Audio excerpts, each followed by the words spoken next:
Hello everyone, welcome back to my channel. Today's video is impromptu, but I'm seeing a little too much of censoring of literature, and it's only February. I don't know, I don't like it. I do see on the side some censoring of music as well, so I have mentioned in a very brief video from, I don't know, like 2 years ago, the issue of censoring art, but I think it needs to be a more in-depth conversation. And I also talked about censoring books and music, specifically those two things, because those are my favorite types of art forms. On Twitter, when I had Twitter, like a year and a half or 2 years or whatever ago, it's a blur. Twitter's a blur. But I'm mainly going to talk about music and literature. And literature for nonfiction and fiction, and music doesn't matter the genre, because almost all genres in music have at some point been censored or outright banned. So both of those things I'll be speaking about. Not so much paintings, not so much sculpture. I'm not really into those. I'm not like an art connoisseur. I'm a little plebe. If I see something that I like in a picture, I can kind of talk about it, but other than that, not really. So I have no idea about sculptures and paintings and that type of art form. Plus, I don't know of paintings and sculptures that have been censored or banned other than the ones that portray sexuality or nakedness, and I'm like, okay, that's a low ball, but people still do it anyway. That's the only two things I know of when paintings and sculptures get censored or banned. But I'm really speaking on the matter of literature and music, mainly literature, but I'm such a music fan, rock, punk, metal specifically, and those three have been censored and banned so many times, and they still continue to be, you know, on a lower level than it was in the 70s, 80s, and 90s. So 3 decades of issues with punk, metal, and rock, and people forget or they don't know about that whole history of censoring and banning alternative music.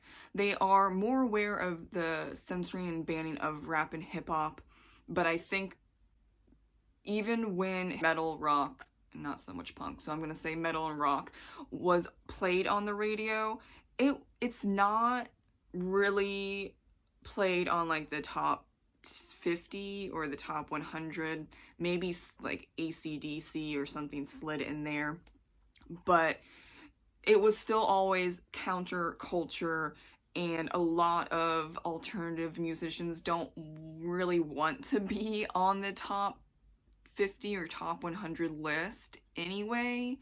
So it's like you can see like the separation, that alternative music sphere of those 3 specific genres that I listen to really fight against, let's say, pop, just overall mainstream music. It's pop, but I think there's like other mainstream music stuff like techno or something. I don't listen to the radio. I don't listen to current music, so I'm lost of that.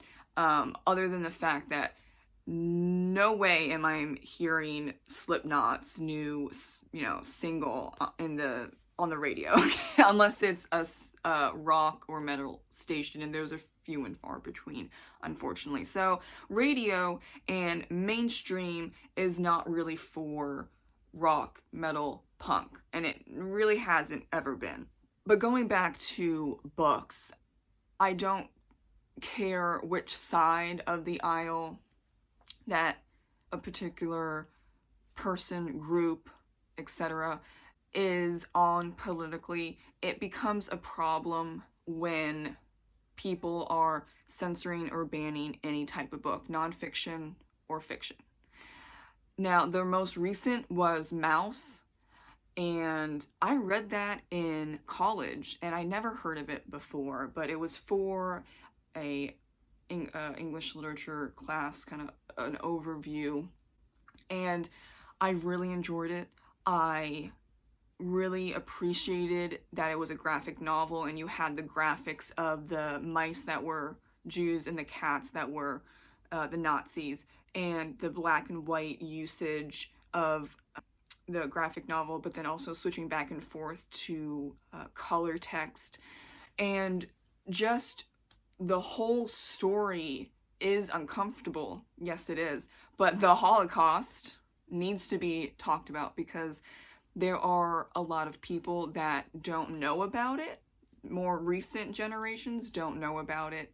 So what's going on in the schools, whether they're not teaching it, and it's not every state, but there have been some polls that have come out and said that I think 30%, somewhere around there, did not know about, knew little or no about the history of the Holocaust, or it was either that or the history overall of World War II, which is concerning because World War II, more so World War I, but also World War I, but World War II was the most violent, destructive war we've seen in human history because of the usage of the new technologies.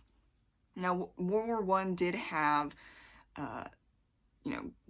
gas and poisons that were used, but that was banned. But then we came in with World War II with way more technology that just killed millions upon millions of soldiers and civilians. And it's a devastation. And that's not even talking about the Holocaust and the whole story of Mouse. If we're really just looking at the technology, the guns, tanks, so on and so forth, with the soldiers and civilians, millions. And then you also add the victims of the Holocaust, millions. So World War II is really, really important to learn about so we don't go and repeat history, because it was absolutely horrible. It was devastating. So when I see or hear of a ban on Mouse, which, yes, it is uncomfortable, but I think, and I'm going to get to the point of why music and art is a better passage into uncomfortable and devastating ideas later on, but it was not banned because of the Holocaust. It was banned because of cursing and the father talking to the son about sex in like 1 or 2 scenes. That's a problem.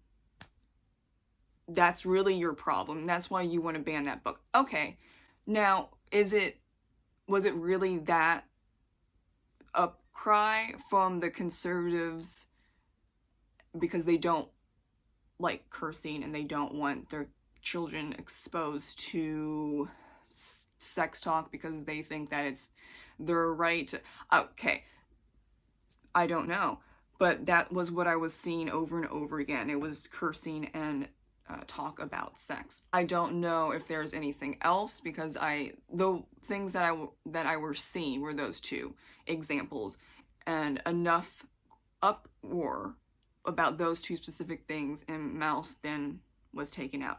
So I do wonder if there's something else going on, but how many books that are classics talk about sex and curse? Most of them. Like I read Brave New World, for example, and it's 5 out of 5 stars for me. It's a great book. And one of the few books that I like as classics.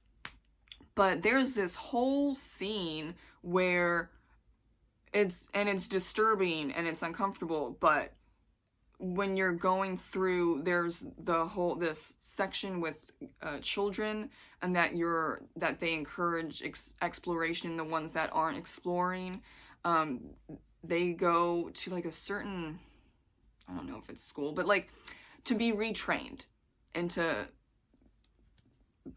exploring with their other students, because that was weird, but it's an interesting and even important conversation to have as to why a society would make that mandatory, and how messed up a society is to make that mandatory.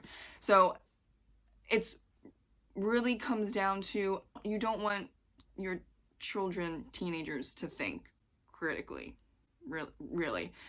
And I don't think that that is a good path to go down for any society. But it's concerning to me when, no matter what side of the aisle politically you are, you're for censoring and banning literature and music. So when we're talking about music, a lot of people say, oh, it was always the conservatives, it was always the religious Republicans that were censoring and banning books and music. That's not true. Anyone heard of Tipper Gore? Who's the wife of Al Gore. Now, you can go online on YouTube. Great platform. This is where you get all the tea from back in the day, from the 80s and the 90s, where she and her group, it's like PMFCP, it's the parents, it's really a group of parents that were hell-bent on censoring or banning music outright because of the lyrics and the satanic rituals or satanic verses, or, it's just about Satan, right? We can't have Satan in the public eye because, okay. So they focused very heavily on punk, rock, and metal. And what side of the aisle was Tipper Gore? Democrat, neoliberal. And the Gore family, they really don't talk about any of that. But it went on for quite some time. Dee Snider and Frank Zappa went before Congress to talk about this. And there is one, I think it's Dee Snider. I have to watch the whole thing back, but so apologies if I get small details incorrect. Dee Snider is talking, or like on a panel, and there's other people on the panel, and it's talking to Dee about being in chains. Why would I want bondage sung to my children or our children? Took it in a sexual light. And Dee goes, it's not sexual. That's where your mind goes, and that's not the song. Because her mind went to sexual activities with chains. That wasn't the point of the song. And Dee just, you can see how amused he is. I mean, if that's what you like, but that's not what the song's about. And that's brilliant, because this is what it's about. They're censoring or trying to ban music or books because of what they're thinking. They don't want you to think, right? It was just in the case for Mouse. They don't want you to think about sex, and they don't want you to even utter curse words, if that was really those two topics that were the problem. But there are people that really go up in arms with cursing and talk of sexuality and sex, so it actually could be. I know a few people, like family friends, that are like, I can't have that. I don't want to read it. My kids can't read it. No one reads it. So, very possible. Unfortunately, that's people, like one or two people that I know that are very religious. I really am concerned it's not just Mouse, it's many other books, and I don't care if it's nonfiction or fiction. If you decide, you as an individual decide you want to read a particular book, like Mouse, then that's your prerogative.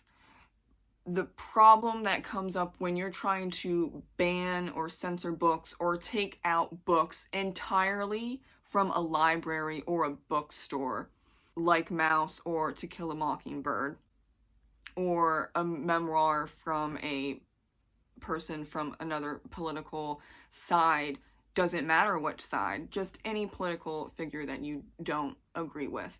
You're taking the right away from people that are reading these books to think for themselves. And me growing up in Washington, D.C., we always debate and discuss the people, you know, in around there. That's just what DC people do.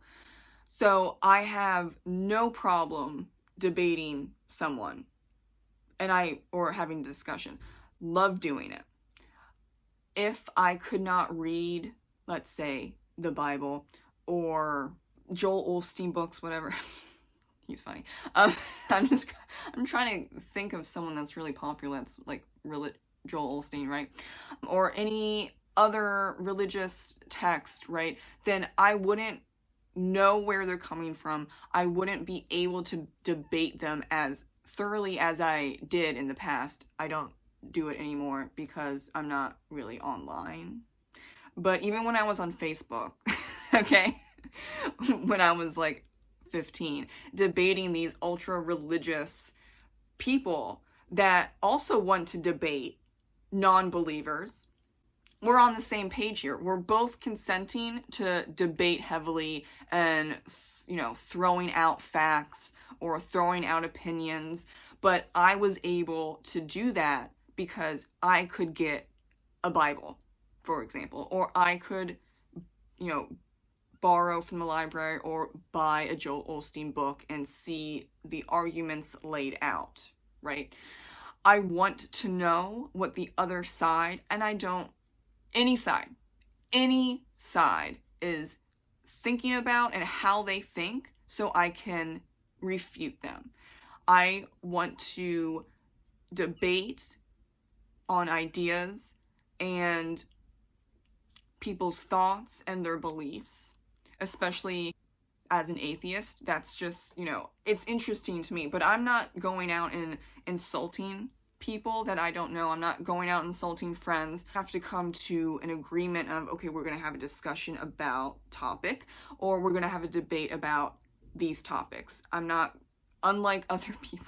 And you see it a lot on Twitter, and that's why it's just kind of a cesspool. You say something and someone says you should jump off a cliff and die. That's a great conversation. Fantastic. Okay. That's not how we should operate when we're talking about debating, but it happens not even basically every day. It happens probably thousands upon thousands times a day, every single day on Twitter. That's why Twitter is not a place to go for having conversations, discussions, and debates. If you want to have an argument, you want to have a fight, if you want to have someone say that they're gonna come to your house and kill you for whatever reason, yeah, you can definitely find that on Twitter. Right. I even think, like, back in the day, debating on Facebook with ultra Christians, that it was a better form than Twitter, because at least you can have a huge paragraph or multiple paragraphs where you can lay out your ideas. You can't do that on Twitter. You have, what, 400 characters? I don't remember how many characters there are. So, anyway, the point is, I am going into a debate consensually with someone else. But I can't do that if I don't have knowledge on, let's say, going back to the religious part, since I'm an atheist, I don't have the knowledge about this particular section in the Bible, so how can I debate? Right? And going in with an open mind is also really important too, specifically with the religious debate. Not, you know, there are other things that you're like, that's a messed up and really disturbing argument, so we're gonna really fight against that with better speech. Yes. But for the religious debate, I was having a debate one time, and I actually didn't know that Moses was a Egyptian name. And I was like, oh, that's really interesting. I didn't know that it was originally an Egyptian name. So you learn something even though we're debating about, in this case, Moses and that whole story, right? And that's what I'm talking about, being open to discussion, open to new ideas or thoughts. And doing a deep dive with the name Moses, I learned a lot about that name and Egyptian naming and other names that you don't think that's Egyptian, right? Fascinating. I was fascinated and intrigued when I first heard it, and then I went on my researching campaign and like mind blown. That wouldn't have happened if we did not start a discussion that turned into a debate that actually turned into a discussion type of thing. But you really have to have discussions and debates if you want to get anywhere with someone. There have been quite a few times where I have changed people's minds. There have been times where people have changed my minds, and that is why I think music and literature are really important. And it's concerning to me when music and literature, no matter the genre, no matter if it's nonfiction or fiction, where the conversation can't happen because you're going to pull Mouse off the shelf and off the curriculum, out of the library, out of the local libraries, because of the, 2 things about cursing and talk of sex. Really. We can have such an in-depth, uncomfortable, but in-depth conversation about the Holocaust and what happened to Spiegelman's father and, in extension, his family, and how that affects you even to the 21st century. And it puts a human mark, a personal mark, on the Holocaust. When you're talking to teenagers, they still don't have the life experience to understand that, yeah, World War II happened. This is the World War II big grand thing happened, but they don't understand every single person that was a part of World War II, no matter what country you're from, was affected in some way.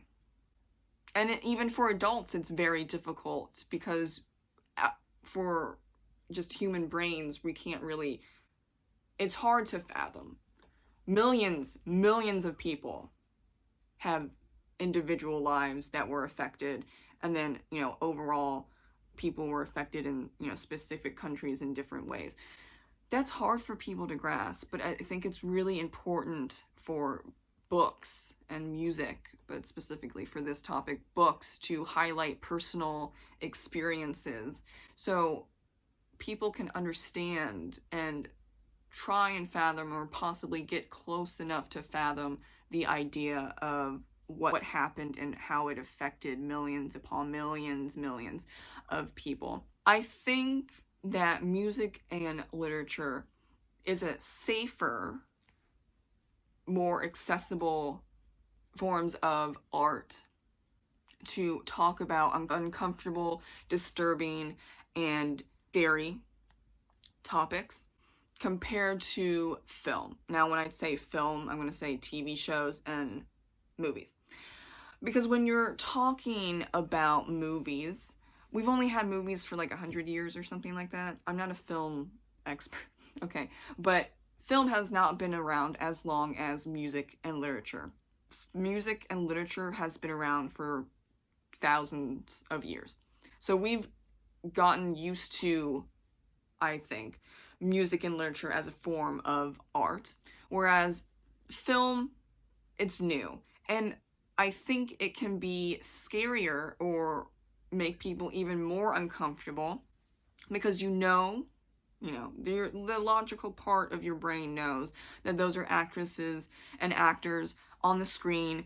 This is fiction. It's not real, but it's, talking about real life, or even if it's a fantasy or sci-fi film, there's areas where you can relate to here and now, right? But in the back of your mind, you're seeing these people go through horrible, violent things on the screen, and you're like, okay, I know that this is not like real, but they're real. They're human beings. I can see them.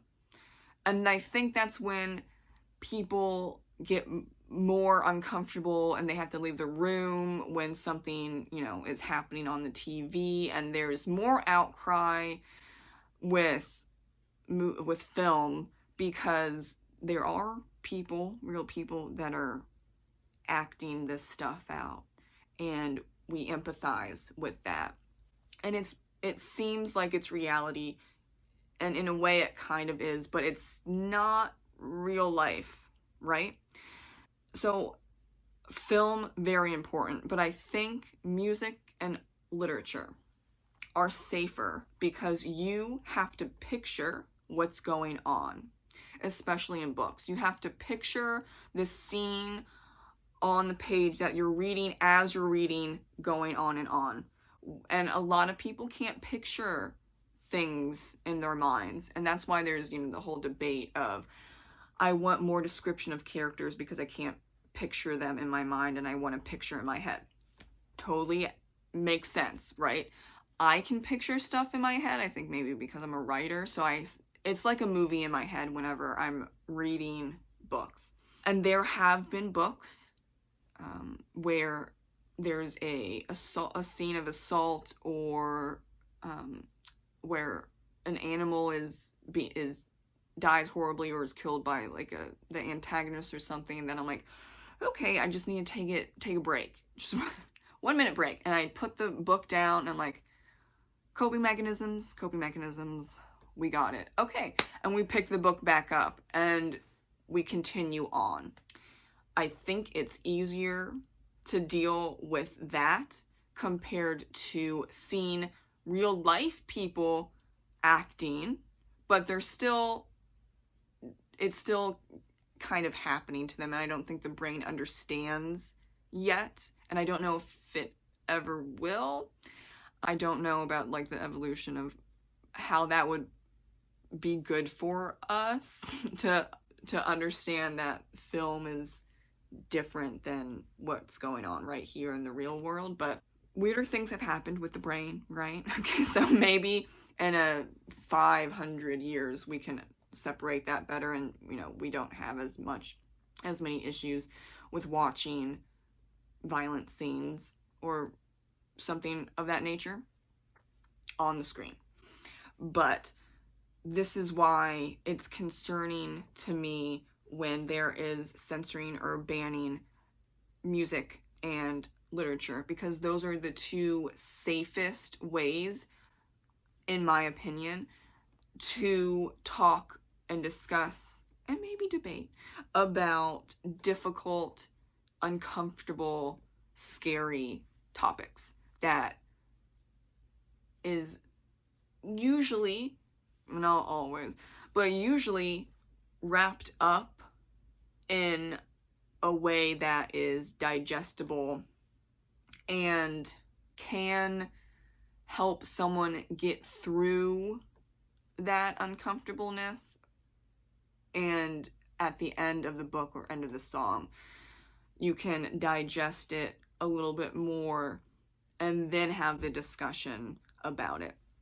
Now, if a book is too disturbing or if a song is too disgusting to finish, absolutely don't finish it. You don't need to finish it. I don't think that is the actual discussion. I'm sure some people are like, you need to finish the book even if you don't like it, or you need to listen to this musician because he's fantastic, and if you don't, then you're not cultured. Okay, that's just stupidity. You have a right to finish a book or not finish a book.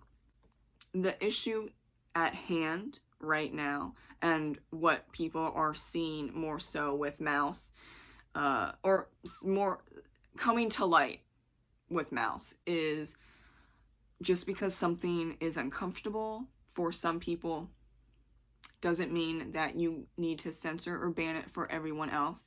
As I recall, I have seen and heard that Mouse is sold out in a lot of places. I think you can get it on Amazon now, but the last I heard, it was really hard to get in person bookstores like Barnes & Nobles or Books A Million, and that's really good. And that's what you should be doing. with banned books. Whenever a book is banned, gather around it and say, okay, I'm going to buy this book and I'm going to read it for myself because that's my right. I'm going to read it for myself. I'm going to read it all the way through or halfway, whatever. But you still have a right to read it. And it does not matter, really, I don't think it matters what someone else believes. Then don't read the book. Don't read Mouse. And don't have your family read Mouse. Or your children read Mouse on their own. But I think it's needed. These types of books, nonfiction and fiction, are needed to learn what is going on in the world and what happened in the past so we don't repeat it. And I think it is a very slippery slope when you're banning books like Mouse, because what comes next? What comes next? I know there's been a lot of books banned as well in the past that, like, really, we're gonna ban that book? Okay. Like Charlotte's Web, I remember, because the animals talked and God didn't make animals talk, so we need to ban the book. Really, that was a conversation. Actually, I don't think it was a conversation. It was a argument that was made by religious groups regarding Charlotte's Web. Okay. And the book was banned in certain places, or censored at least. That's a problem for me. And I don't think when we're coming to religion and interfering with other people's rights, just because you think that your God made animals not speak for a reason. Okay, great, that's your right. But when you're banning Charlotte's Web because of that idea for everyone else, that's the problem. And I take high offense, honestly, with that because of the separation of church and state. Now, we can have a great discussion and debate about how there is not particularly a great separation of church and state, but that's why it's important whenever a religious person on the left or the right, because both sides do it, hello Tipper Gore, have that religious debate. Separation of church and state is the goal, and it needs to continue. We don't need more censorship for books or music, and I don't care if it's rap, and I don't care if it's metal, I don't care if it's pop. I think it really has to do on an individual level, and it's your choice to not read or listen to something. But you can't dictate for millions of people because of your beliefs. That's why I really wanted to talk about this at length, because it's a disturbing move, and I don't think it's a step forward for humanity or the United States. I think it's a step back, and I don't want to go back to the 70s, 80s, and 90s where there was satanic panic, where people were pointing fingers at everyone and saying, you're with Satan, you worship Satan, or, you know, you're a criminal because you listen to metal. We don't want to go back there. And it was a very real thing, unfortunately. And there was a panic. There was a satanic panic. And it's, when you go back and look at the whole history of that, and you look at videos on YouTube, and you see like these long discussions about how rock is putting the love of Satan in our children, and where's God? I look at it, and I've watched a lot of that stuff. It's just disturbing. It's scary, because how far off are we right now in 2022 from going backwards into that type of thinking? I don't know, but we don't want to go back, because it did ruin people's lives. There were people that were calling people's work and saying, yeah, this person listens to Slayer. you should fire them, or, you know, do something about it. You should do something about it. Like, what? They're listening to Slayer. Who cares? No, but the people that, you know, wanted to censor and ban and ruin people's lives over the music that they listen to on their personal time, it can, and it is somewhat transferring over to books in 2022. It's disturbing to me. For example, The Hate U Give, I haven't read it, but can you see like a religious person or a conservative telling this person's boss, oh, she's reading The Hate U Give and she gave it 5 out of 5 stars. I think you should look into that. Really? Ew. And it's the same thing as, oh, this person, he just bought both of the graphic novels of Mouse, and it was just recently banned because there is explicit content. You need to look into him because I don't think he's good for your business. That type of thing, it's a problem. And it's scary to me. The censoring of art overall is disturbing to me.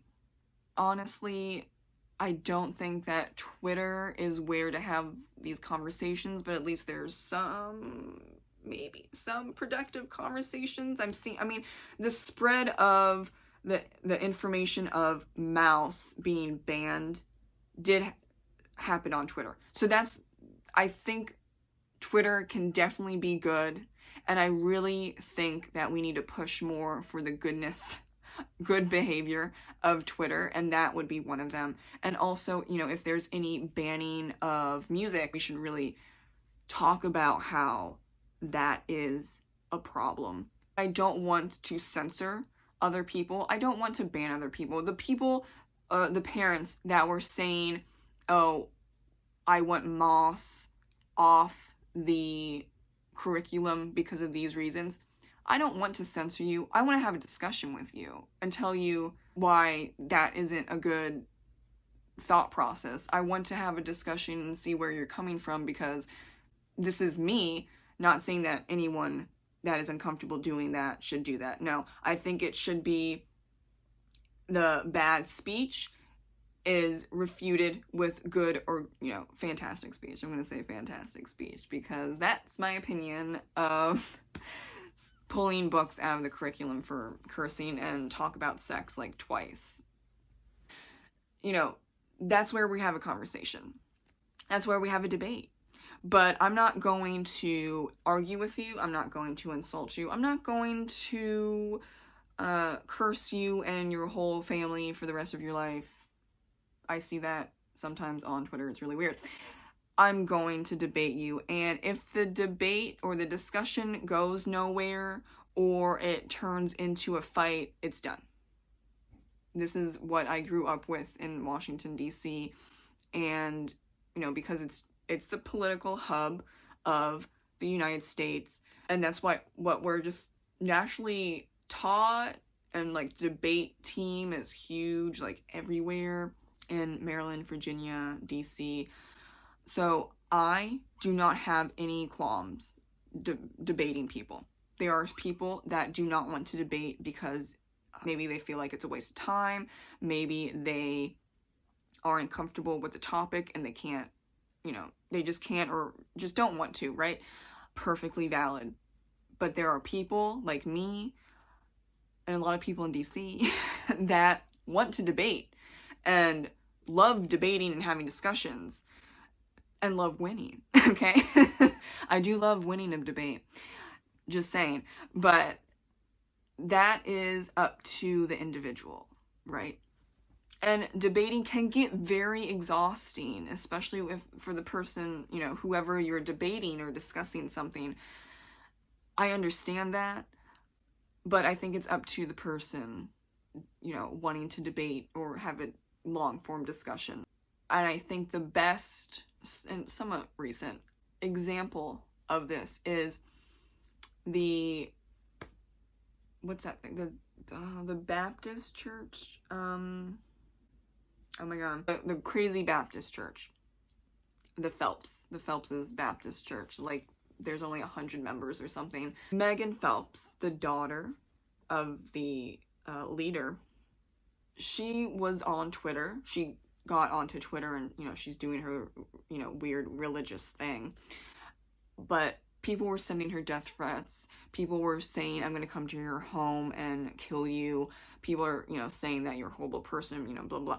But there were a group of people, including her now husband and a rabbi, that had discussions and debates with her for years. And she finally understood that her family's church was destructive and hurtful and vile.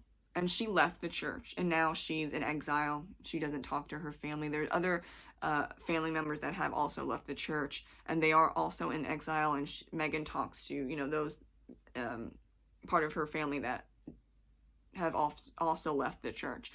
And she goes around talking about her experience and how the discussion and the debating on Twitter was the catalyst for her leaving and for her not believing in the things that she used to believe as a kid and a teenager.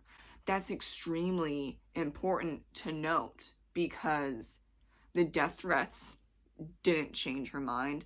The people saying that they're going to find her and kill her didn't change her mind. The people that said that she's a horrible person and she's actually going to hell, that didn't change her mind, because she was brainwashed by religious fanatics that were also her family. So you have a double, you know, religious aspect, family aspect.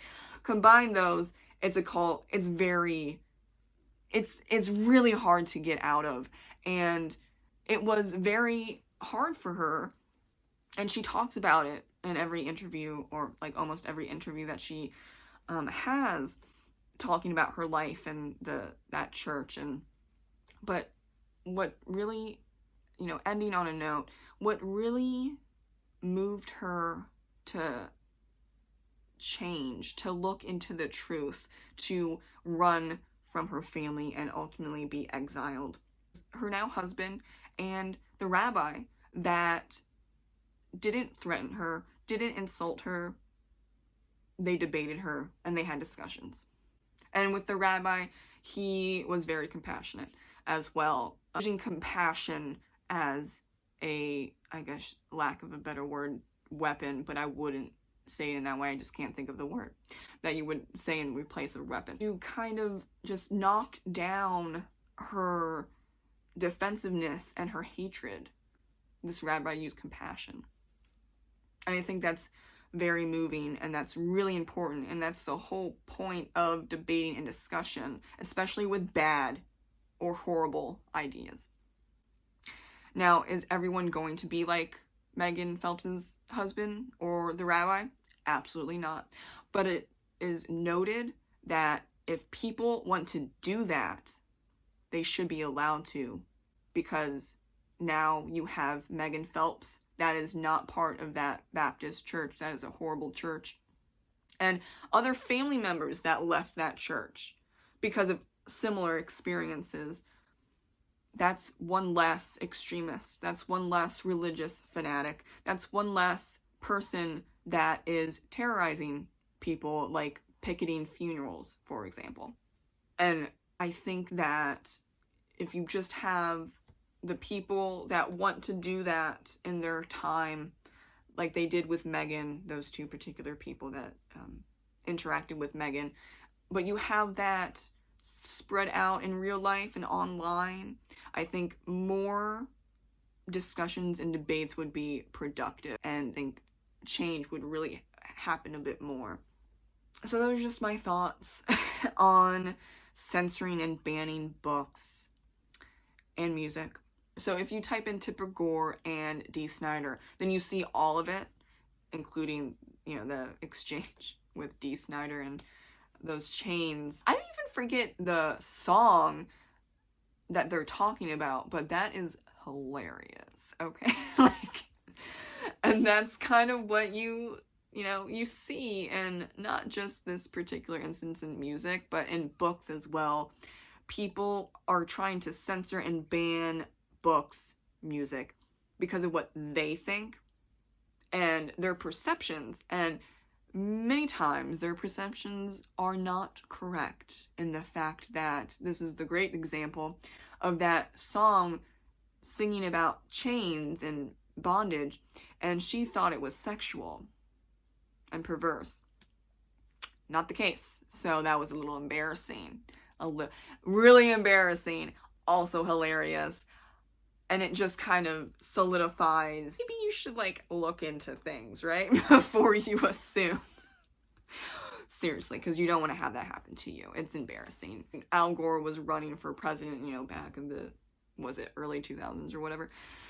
They really had to step back on that censorship with music because it was not popular, okay? Especially after that fumble with Tipper Gore. You do not want to go back to Satanic Panic and the Metal Panic and the Rat Panic, all the panic that was happening in the 70s, 80s, and 90s. Please no. But that was happening because of censorship and banning of art. And we, as a nation, we've done that before. And we don't want to go back. Please don't go back. Please read the books that you want to read and have healthy and consensual debates and discussions with better speech. If someone has bad speech, counter them with better speech, better arguments, better theses, better everything, because that's how we win and that's how we make step forward. And I know step forwards, it's not a jump, but with Megan Phelps as a great example, she's no longer with that church. She left a cult and now she is fighting against her family's church all the time. And that's really important. And I just want to really emphasize that censoring and banning art is a problem. And it's a scary problem to have, especially in the United States, because of our history. We thought we were over that. We went into the early 2000s and we said, okay, all music, we're good to go. Even though metal, rap, and punk went underground in a way, we still have rap, we still have hip-hop, we still have pop artists as entertainers, you know, like Lady Gaga wearing meat suits, okay, right? And, you know, making political statements on the, you know, MTV stage, whatever. Fantastic. We're moving towards what was happening, you know, the panics of the 70s, 80s, and 90s, and I don't want that to happen again. So thank you so much for watching. This was a very long discussion, and I really appreciate you watching. I really want to hear your thoughts. Please leave some comments down below if you made it to this point. I'm very happy if you did. If you didn't, sorry, but this is my thoughts and what's happening. And I don't have Twitter, and I wouldn't even really discuss this on Twitter because, like I said, cesspool, you can't really have long-form discussions. Unless you want to have, like, 100 tweets, but who can keep up with that? I can't. I couldn't. I just, whatever. Couldn't do it. So thank you so much, and have a great reading and musical listening day. That didn't really work, but I'm just gonna go with it. It's fine. Bye!